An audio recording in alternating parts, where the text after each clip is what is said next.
Hey guys, welcome to Tech Team channel. Hope you guys are having a wonderful day. Today in this video I'm gonna show you how can you remove cameos from Snapchat. So let's just continue to Snapchat app. Here you can see in the top left your profile icon. Click on it.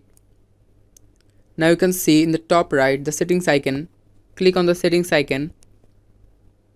Now you don't need to scroll down. You can see in the bottom fourth option cameos. Click on it. Here you can see the first option in actions, change my Cameos selfie. By clicking it, you can change your Cameos selfie. You can see the second option, change Cameos body type. By going there like this, you can change your body type. And in the last option, the red one, clear my Cameos selfie. Click on it. Click on clear. The cameo is cleared. So guys, this is how can you remove your cameo from Snapchat.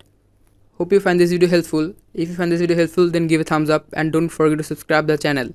Thank you very much for watching the video.